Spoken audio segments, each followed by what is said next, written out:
घटना चक्र में आपका बहुत बहुत स्वागत है। सबसे पहले आज का एजेंडा।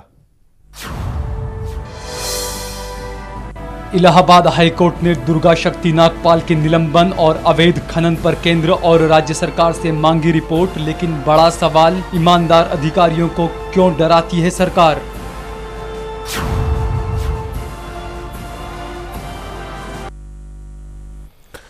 ईमानदार अधिकारियों को सरकार क्यों डराती है। उत्तर प्रदेश सरकार इस वक्त दुर्गा शक्ति नागपाल को सस्पेंड किया। सस्पेंड करने के बाद जिस तरह से अखिलेश यादव, मुलायम सिंह यादव हो, शिवपाल यादव हो, रामगोपाल यादव हो, आजम खां हो या कोई अन्य सपा नेता हो, जिस तरह के वो बयान दे रहे हैं, उन्हें नहीं लगता है कि उन्होंने कोई गलत किया है।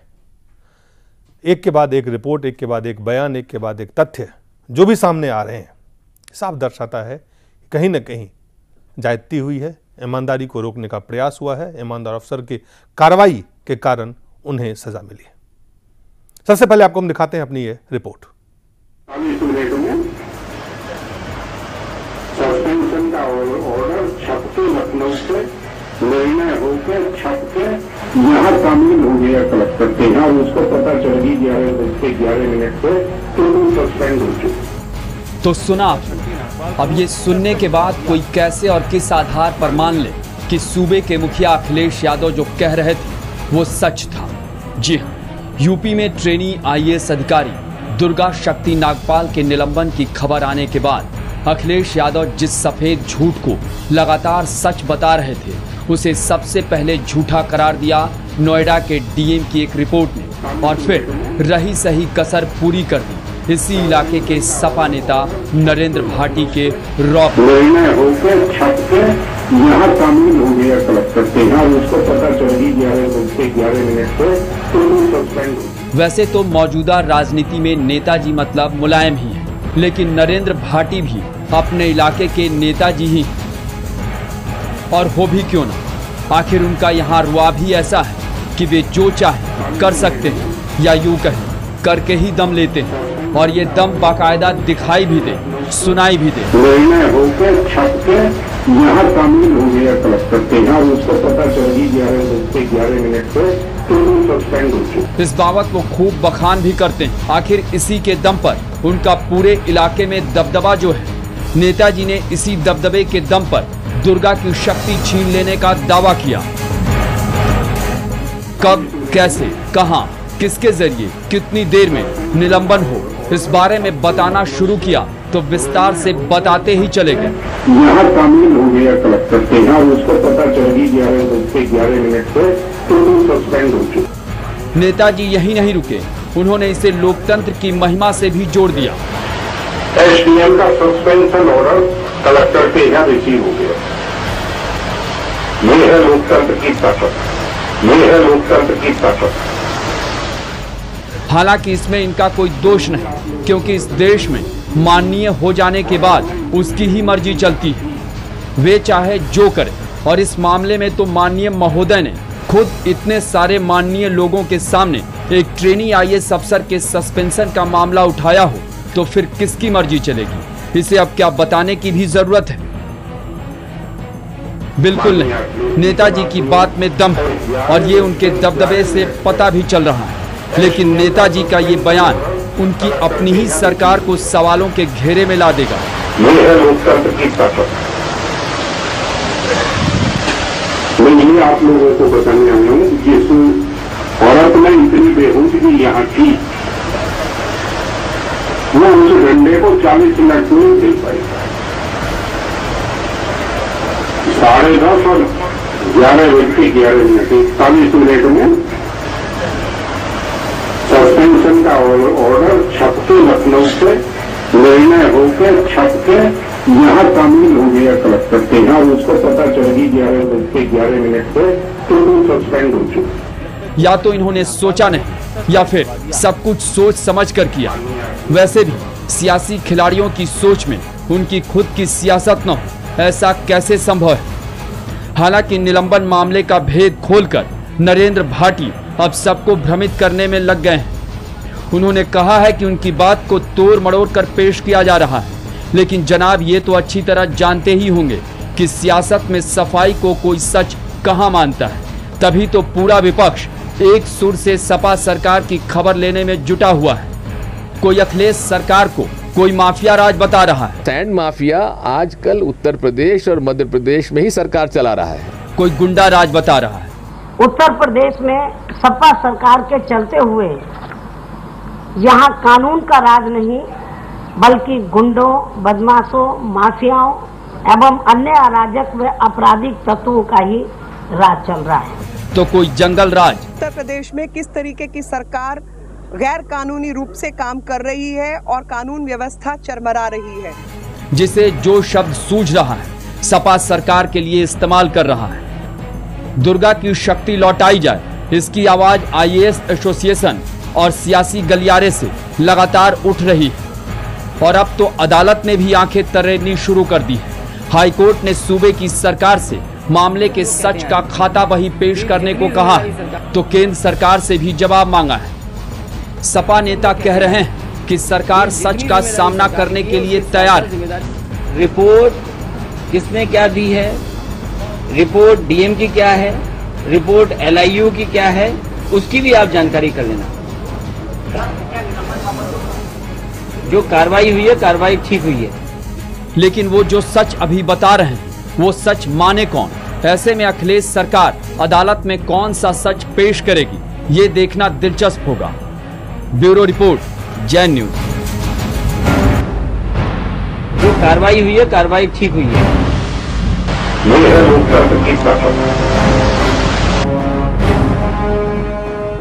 सपा नेता नरेंद्र भाटी भले ही कह रहे हो कि उनकी बातें तोड़ मरोड़ कर पेश की गई हैं, लेकिन इतना सच तो सामने आ ही गया है कि दुर्गा की शक्ति किसके दबाव में छीनी गई। एक ट्रेनी आईएएस अधिकारी के निलंबन के पीछे का सच क्या है वो सामने आ चुका है। हाँ, ये बात सच के अनेक पहलू हैं। सच क्या है ये सबके सामने दिख भी रहा है और नेताजी कह भी रहे हैं। हमारे साथ वरिष्ठ पत्रकार पुष्पेंद्र कुलश्रेष्ठ और उपेंद्र प्रसाद जी हैं। और सबसे पहले पुष्पेंद्र, उत्तर प्रदेश की सियासत में ये पहली बार नहीं है, लेकिन एक ऐसा मामला है जिसमें सरकार के मंत्री, सरकार के जो आला नेता हैं, सरकार के जो आला जो उनके काम करने वाले लोग हैं, उनके तरफ से जो बयान आ रहे हैं, यहाँ तक जो मुख्यमंत्री ने कहा और जो भाटी साहब के बयान आ रहे, हालांकि भाटी साहब ने कहा कि मीडिया ने इसे तोड़ मरोड़ के दिखाया, मीडिया पूरी बात को दिखा रहा है लेकिन वो तोड़ मरोड़ के मानते हैं। एग्जैक्टली किस तरफ अगर आप देखें उत्तर प्रदेश सरकार किस तरह से क्या फंसी हुई है, या ये बिल्कुल सही रास्ते पे जो रास्ता है जो चुन लिया है उन्होंने कि नहीं यही सही रास्ता है? नहीं, मैं समझता हूँ कि उत्तर प्रदेश में, जैसा कि बार बार मैं कहता रहा हूँ आप ही के टेलीविज़न के प्रोग्राम में, कि उत्तर प्रदेश में अखिलेश यादव सिर्फ एक नाम मात्र के मुख्यमंत्री हैं। प्रदेश में 5 लोग लगातार मुख्यमंत्री का अपनी जो पावर है वो इस्तेमाल करते रहते हैं। अखिलेश यादव शहर में हैं, शहर से बाहर हैं, लेकिन इस राज्य को 5 लोग चला रहे हैं। कहीं पे शिवपाल यादव का काम चल रहा है, कहीं पे राम गोपाल यादव का हुक्म चल रहा है, कहीं मुलायम सिंह का चल रहा है। और इस मामले में भी जो बातें बाहर निकल रही हैं दिलीप, उसमें भी अखिलेश को ये पता ही नहीं था कि वो हुआ है, सस्पेंशन हुआ है। इस पूरे ऑर्डर को मुलायम सिंह ने जिस तरीके से अमली जामा पहनाया है, और उसके बाद में अब मजबूरी हो गई है बाप बेटे की कि इसको किसी भी कीमत पे पीछे ना हटें, ताकि ये ना लगे कि हम जो है हमने बड़ा गलत काम कर दिया है। और क्योंकि इससे एक खास वर्ग से जोड़ करके सेंसिटिविटी क्रिएट करने की कोशिश की है, तो जिसे कहते हैं कि झूठ और झूठ के बाद फिर सीना जोरी, तो सरकार गले फंस चुकी है। सरकार के मातहत जो डिस्ट्रिक्ट मजिस्ट्रेट आता है उसने जो रिपोर्ट दी है, उसने इस किस्म की किसी घटना से दूर दूर तक उस रिपोर्ट में इनकार किया है। एलआईयू की रिपोर्ट कब आई, और एलआईयू की रिपोर्ट क्या 11 बजे वो वहां महिला पहुंची थी जो दुर्गा है, उसके 10 मिनट के बाद एलआईयू ने रिपोर्ट दे दी। तो एलआईयू की रिपोर्ट पहले गई है या डीएम की रिपोर्ट पहले गई है? और उसके बाद में जो इस सरकार के अंदर सबसे बेशरम, सबसे बेहया और जिसे कहना चाहिए निर्लज्ज, जिसे कहना चाहिए शैतानी और शरारती दिमाग का जो आदमी है आजम खां, वो इस पूरी सरकार को जिस तरीके से उन्होंने आज बेहयाई के साथ टेलीविजन पे आके कहा कि हम डिस्ट्रिक्ट मजिस्ट्रेट को भी हम सस्पेंड करेंगे और उसके खिलाफ कार्रवाई होगी। ये आजम खां वही आजम खां हैं जो आज से कुछ महीने पहले लखनऊ के अंदर एक भरी मीटिंग के अंदर इस प्रदेश के सबसे बड़े एक अफसर को कहता है बदतमीज कहीं के। तो जहां नेता इस तरीके से ब्यूरोक्रेसी को समझते हो, जहां ट्रेन में सफर करते वक्त आप एक अटेंडेंट को मार के उससे उठक बैठक कराते हो, ये इस किस्म के नेताओं की सरकार है। कुछ का चेहरा दिखा हुआ है, कुछ का चेहरा छुपा हुआ है। नरेंद्र भाटी के बारे में पूरा देश जानता है, वो क्या करते हैं, क्या उनकी बैकग्राउंड है, किस तरीके से उनका माफिया राज चलता है, वो छुपा नहीं है। सरकार इस वक्त गले गले लीगली भी फंस चुकी है और जो फैसला लिया है सरकार उसको खुद जस्टिफाई नहीं कर पा रही कि सरकार का एक अधिकारी कहता है ये था, दूसरा कहता है ये नहीं था। और जो तीसरा इसमें राजनीतिक चीज मुझे नजर आती है वो ये कि अगर इसी प्रदेश के अंदर गाजियाबाद में आपको याद होगा साल भर पहले कोई कुरान शरीफ के कुछ कागज के पन्ने जो थे वो फाड़ के फेंके गए थे, किसने फेंके, कहां फेंके, किसके इशारे पे फेंके गए, कौन उसके पीछे था, लेकिन दंगा हुआ, 7 लोग मारे गए। किसकी गोली से मारे गए? पुलिस की गोली से मारे गए, आपस में मारे गए, कोई इंक्वायरी, कोई सस्पेंशन, किसी का ट्रांसफर नहीं हुआ।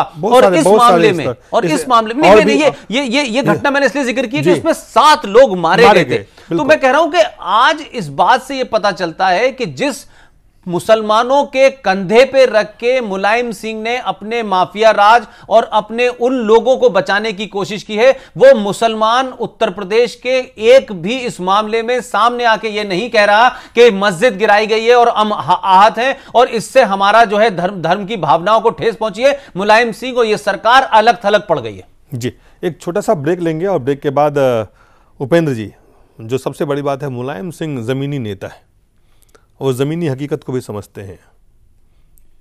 मुलायम सिंह यादव जिद्दी नेता भी हैं। उन्हें लगता है कि अगर हम इस मामले में थोड़ा पीछे हट गए या इस मामले अगर हम कमज़ोर दिखे तो दूसरे लोग हम पर और हावी हो जाएंगे। तो अभी हमें लग रहा है कि वो अपनी एक रणनीति के तहत स्ट्रॉन्ग फेस दिखाना चाह रहे हैं और उनको लगता है कि स्ट्रॉन्ग फेस दिखाकर ही हम दूसरे अधिकारियों को अपने कब्जे में रख सकेंगे। उनको डर लग रहा है, वो भयभीत हैं। तो ये जो इनका स्टेटमेंट है ये भयभीत व्यक्ति का स्टेटमेंट है। चलिए एक ब्रेक लेना पड़ेगा, लेकिन बहुत सारे सवाल है। मुलायम सिंह जिस अनुभव के साथ राज्य में मुखिया बने, उनकी पार्टी की सरकार है, जिस तरह जितना उनका अनुभव है, जिस तरह सियासत को, ज़मीनी हकीकत को समझते हैं, जिस तरह चुनाव आने वाले हैं, ये तमाम जिस तरह से लोगों का इस पर रोष है, जिस तरह से इसको लेके लगातार सरकार घिरी हुई है, क्या इन तमाम सवालों के बारे में हम आपसे जानेंगे, लेकिन छोटे से ब्रेक के बाद।